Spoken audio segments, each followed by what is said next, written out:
प्रेम से बोलो जय श्री राधे राधे। इस वीडियो के माध्यम से आप जानोगे कि भगवान श्री कृष्ण की 16,108 पटरानियों का सच क्या था।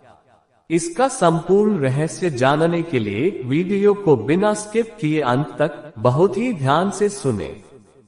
कहते हैं कि भगवान श्री कृष्ण की 16,108 पत्नियां थीं। क्या ये सही है?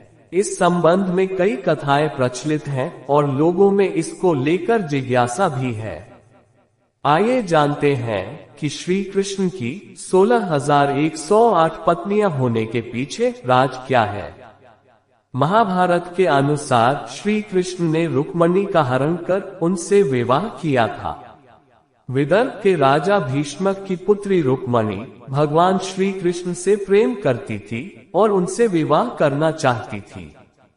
रुक्मणी के 5 भाई थे, रुक्म, रुक्मर्त, रुक्मबाहु, रुक्मकेश तथा रुक्ममाली। रुक्मणी सर्वगुण संपन्न तथा अति सुंदरी थी।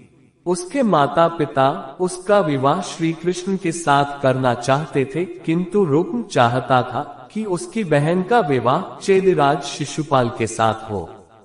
ये कारण था कि श्री कृष्ण को रुक्मणी का हरण कर उनसे विवाह करना पड़ा। पांडवों के लाक्षागृह से कुशलता पूर्वक बच निकलने पर सात्यकी आदि यदुवंशियों को साथ लेकर श्री कृष्ण पांडवों से मिलने के लिए इंद्रप्रस्थ गए। युधिष्ठिर, भीम, अर्जुन, नकुल, सहदेव, द्रौपदी और कुंती ने उनका आतिथ्य पूजन किया। इस प्रवास के दौरान एक दिन अर्जुन को साथ लेकर भगवान श्री कृष्ण वन विहार के लिए निकले। जिस वन में वे विहार कर रहे थे वहां पर सूर्य पुत्री कालिंदी श्री कृष्ण को पति रूप में पाने की कामना से तप कर रही थी। कालिंदी की मनोकामना पूर्ण करने के लिए श्री कृष्ण ने उसके साथ विवाह कर लिया। फिर वे एक दिन उज्जयिनी की राजकुमारी मित्रविंदा को स्वयंवर से वर लाए।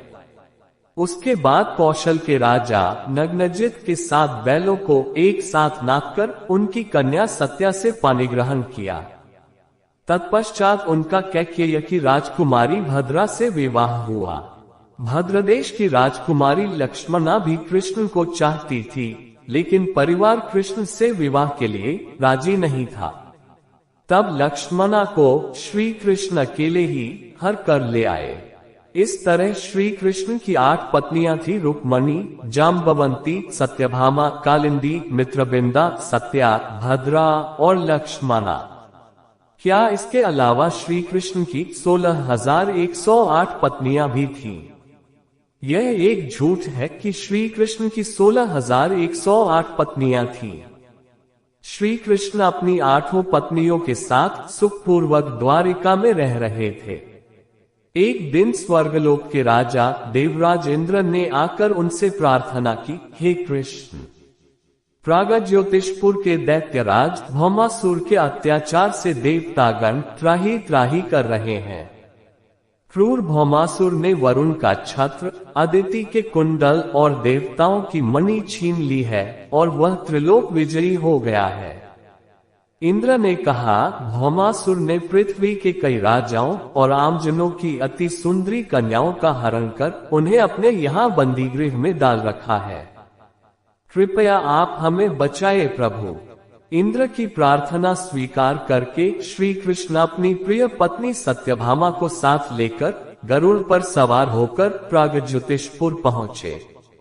वहां पहुंचकर भगवान श्री कृष्ण ने अपनी पत्नी सत्यभामा की सहायता से सबसे पहले मुर दैत्य सहित मुर के 6 पुत्र ताम्र, अंतरिक्ष, श्रवण, विभावसु, नभश्वान और अरुण का संहार किया। मुर दैत्य के वध हो जाने का समाचार सुनकर भौमासुर अपने अनेक सेनापतियों और दैत्यों की सेना को साथ लेकर युद्ध के लिए निकला। भौमासुर को स्त्री के हाथों मरने का श्राप था, इसलिए भगवान श्री कृष्ण ने अपनी पत्नी सत्यभामा को सारथी बनाया और घोर युद्ध के बाद अंत में श्री कृष्ण ने सत्यभामा की सहायता से उसका वध कर डाला। इस प्रकार भौमासुर को मारकर श्री कृष्ण ने उसके पुत्र भागदत्त को अभयदान देकर उसे प्रागज्योतिषपुर का राजा बनाया।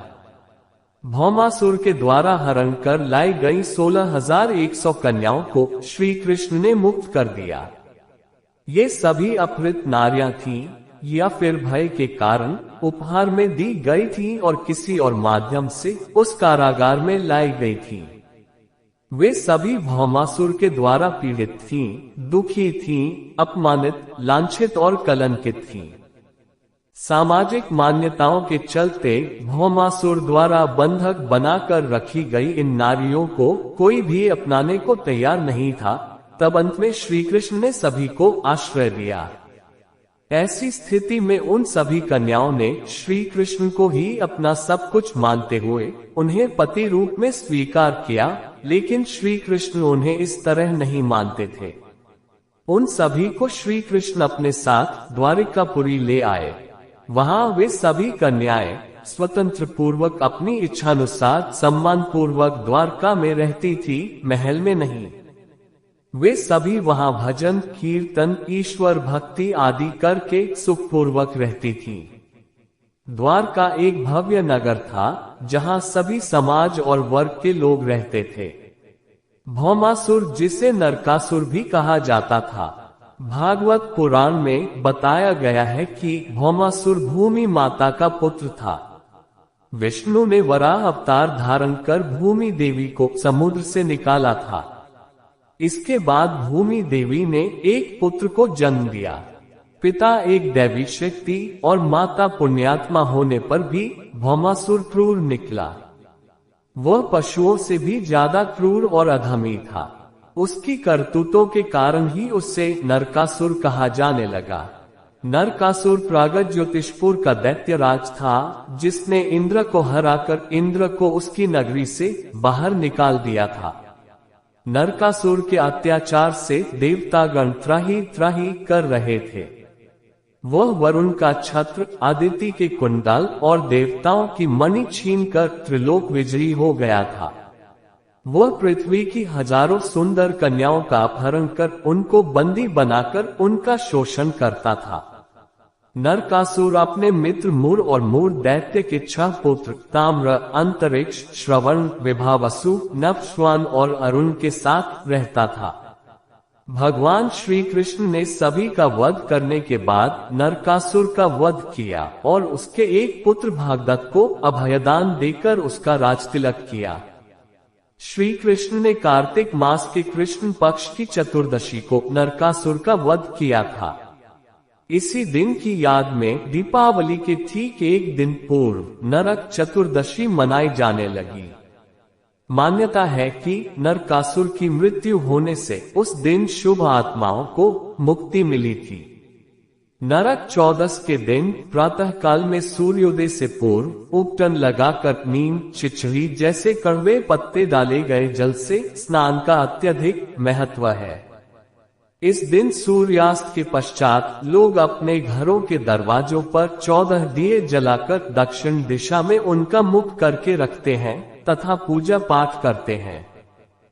अगर आपको हमारी वीडियो अच्छी लगी हो तो वीडियो को लाइक करें, अपने मित्रों में शेयर करें और अपने जीवन को हीरे जैसा बनाने के लिए चैनल को सब्सक्राइब करें। अगर फेसबुक पर देख रहे हैं तो फॉलो जरूर करें। प्रेम से बोलो जय श्री राधे राधे।